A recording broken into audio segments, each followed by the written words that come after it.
Ford can't sell their vehicles anymore, and now they have to get desperate and do this. Good afternoon, my savory seeds of sunshine. Thanks for joining in today. And we want to talk about a little bit about the business side as well as the quality side of Ford today. And they've been struggling in recent years, obviously, actually more importantly in recent weeks and months because of some quality issues. We know like they literally can't sell a lot of their products from the Broncos. The Mavericks have been doing very well, but even the F-150s have been down on sales compared to GM. And even more importantly, their F-150 Lightnings literally can't sell. They have to almost give them away. Definitely when you look at the depreciation, the F-150 Lightnings take such a hard hit that you lose 30 or 40% in the first year. Nobody wants them on the used car market, and now Ford's having to get desperate selling their brand new vehicles, the F-150 Lightnings, for a significant discount. Their Ford Mustang Mach-E, forget about it. Those aren't selling either, and literally nobody wants them. Ford has actually realized that the Ford Mustang Mach-E, like we're looking at right here, they're not selling like they were hoping. I mean, yeah, they've got all the great detail like that, great rims, of course, some great technology, and of course, it's their contribution to the electrified market. But the Mustang Mach-E's were not selling up until about 2 months ago when they started pumping up the incentives and scaling back the prices. Even the Ford Mustang or even the Ford Lightning wasn't selling that great either. People just didn't want them. You weren't getting the range. And clearly Farley had his hands behind the wheel of a brand new Lightning and he couldn't get the range and was found himself very disappointed. Of course, the quality issues we're getting with some of these vehicles and the Mustang Mach-E's just aren't selling. So what did Ford do? They basically decided to stop the battery production facility. They also decided to incentivize the sales for the Mustang Mach-E and the F-150 Lightning because they weren't selling.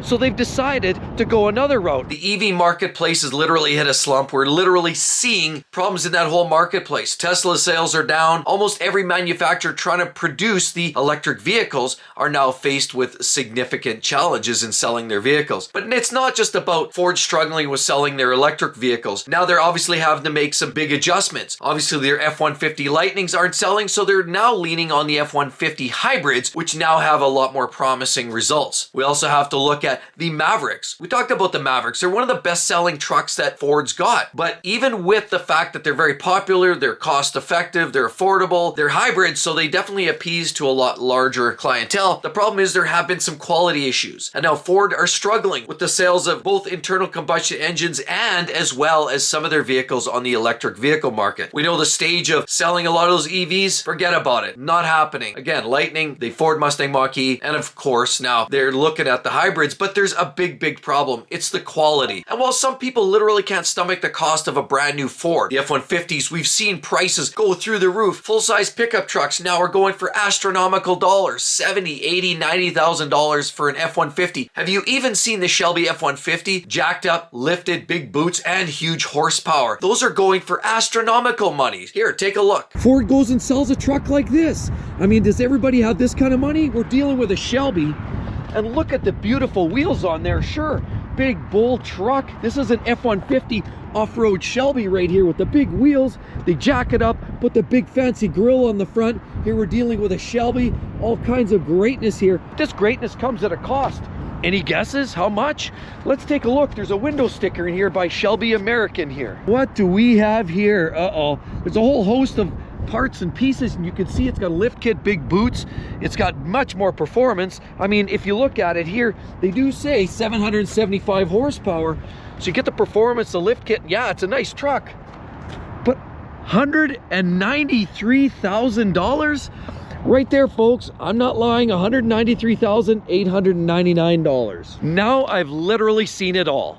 And guess what? They're selling. And with costs like that, a lot of customers are just finding Ford a very difficult proposition, as are a lot of the big threes. The Rams, Chryslers, of course, Dodge products aren't selling at all. And even the GMs are taking a slump. Although their sales have been up recently, definitely is only a knee-jerk response, obviously, to some of the other big three not necessarily selling and not giving the type of vehicles that people are looking for. So the big challenge now is with Ford. Why aren't they able to sell their vehicles? Well, quality control challenges. We know that Ford has had some big struggles. Have you heard the latest recall? 55,000 vehicles are recalled because of battery issues. Yes, the battery could fault out, become a problem, and then the vehicle loses its power, its motivation. You get the blank out. Could you imagine driving down the freeway and all of a sudden all the lights go out, your power steering and everything else shuts down? And that's a devastating impact to vehicles in the range of 2021 to 2024 Ford Bronco Sports. The SUVs, yeah, that's their smaller little SUVs. And no, nobody wants really the Bronco Sport. They're not selling as good as Ford hoped they would.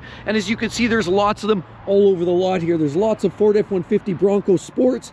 And while the full-size Broncos seem to be the flavor of the day, the sheer cost of those too is almost cost prohibitive for most people. So either you take a Sport or you don't even bother. They are being recalled, and as well the ever popular 2022 Ford Maverick, the very vehicle that we just spoke of, is becoming so popular. Once people catch wind of this, they're going to find themselves less likely to even, or at least to reconsider the purchase of a Maverick when they look at some of the quality control challenges that Ford has been dealt with. Of course, the CEO of Ford, we talk about Farley, has even had to hold stop on some of their vehicles. They were held at port because they didn't want to bring some of those vehicles to the new owners with some significant quality challenges. Ford has really struggled with that, and they said that this is going to be a big priority coming up, but clearly they're struggling with some big quality challenges. Have you even heard the other problem with this new full-size Bronco? The vehicle that was really hard to come by. A lot of people wanted to get their hands on them, and they look great. They're a great challenger to the everlasting and evergreen vehicle from Jeep, the Wrangler,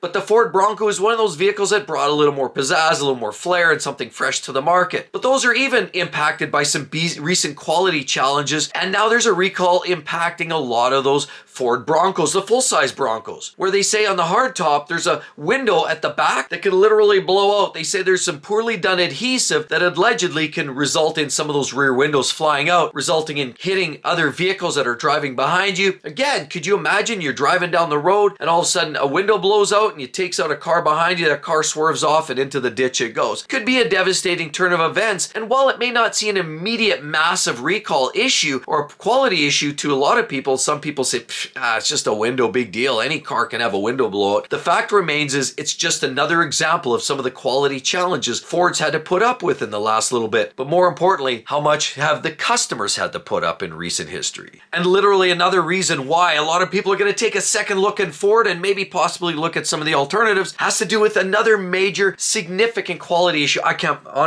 just can't believe this. We're talking about 2022, 2023, the Ford Escapes or Escapes, whatever you prefer to call it, and even possibly the small Broncos, so the Bronco Sport. So the Sport we know is built more or less on the unibody small chassis, which is very similar to the Escape. They're more or less the same vehicle. And those vehicles in 2022, 2023 that are utilizing the 1.5-liter engine are susceptible to a significant fire hazard. How is that? Well, did you realize that they're finding out that they have a high probability or a significant probability of fuel injector leaks? Fuel injector, they push fuel into the combustion chamber to ignite and gets the engine firing. But leaking fuel injectors basically mean you could have fuel leaking to the outside of the engine. And they're saying that that fuel could erupt, possibly leak down the side of the engine, wind up on the hot exhaust manifold, and of course a 1.5 comes with a turbo, and we know that the turbo housing, the hot side of that turbo housing is extremely hot, and so dropping raw fuel on a hot turbine housing or exhaust manifold is a recipe for literal and utter disaster. The worst part is Ford is saying, well, we have a fix for you, and even though NHTSA says they don't literally have the legal jurisdiction to force the hand of Ford, that seems like a crock, when in actuality, who else is looking out for the customer? Who else is looking out for the consumer? The consumer is wearing and taking the brunt of some of these bad quality designs. I mean, why does the customer always have to be the R&D for a lot of these poor designs, or these manufacturers that charging people left, right, center of a lot of these poorly designed and poorly constructed vehicles? But in the end of the day, what's happening is these fuel injectors are leaking to the outside, potentially. There's a probability of it. And instead of replacing the injectors, maybe putting the right injectors with a proper O-ring and checking the sealing surfaces are proper, instead of doing that, they're saying, well, what they're doing instead is putting essentially a little catch basin that routes the fuel, drops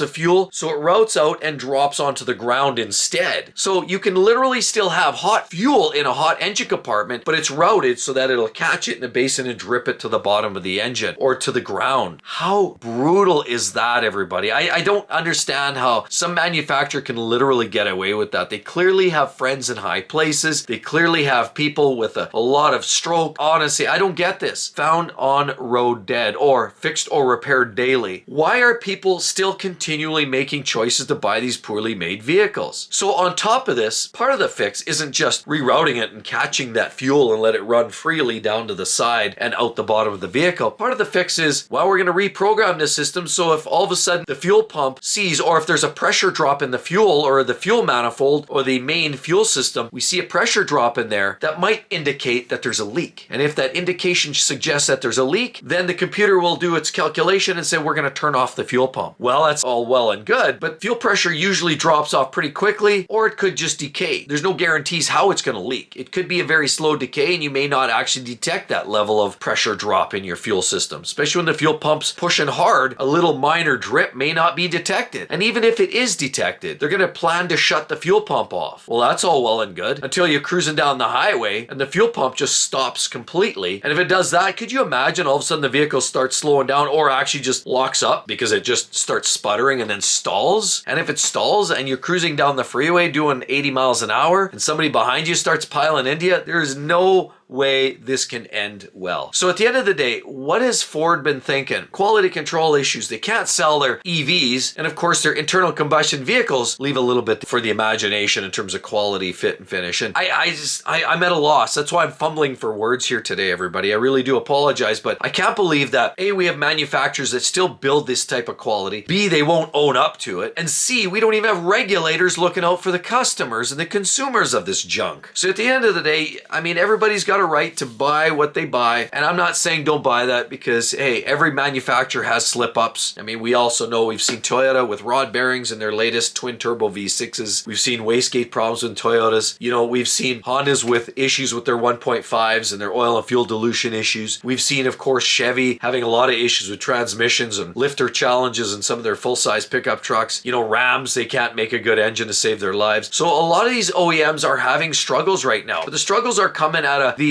customer or the consumers at our cost, at our expense. We're the ones that are feeling this. And unfortunately, Ford, with some of the quality control challenges, it's no wonder I can see why allegedly CEO Farley is saying that we need to fix up the quality issues and that's got to be a priority. I agree, and I could not agree more. However, how can we still continually see these issues? And putting a little drain pan to run and redirect your fuel to the ground doesn't sound like a fix. That sounds more like a band-aid to me. It sounds like basically put a little band-aid on an axe wound. Doesn't really work all that well at the end of the day, does it? So unfortunately, Ford, I hope they get this figured out. Hope they sort this out properly. But all this does is continually put a nail deeper into the coffin of the poor sales that Ford's been experiencing. And yes, while the Mavericks have been selling very well, that's only because people can't afford the full-size trucks anymore. Now people are looking at the next option, which is the smaller baby pickup truck. Now, even with some of these other recent challenges, it has people wondering if, do I even want to buy one of these products? Whether it's a car, SUV, truck, any of that. The struggles are real, folks. And I just have to wonder if Ford's quality is up to snuff. And literally, some of the sales have been sliding and we've been seeing that, and it's no wonder why. And with all of that said, folks, check that out right there. What's going on with GM and their sales? We got to talk about it. Hope to see each and every one of you on the next one.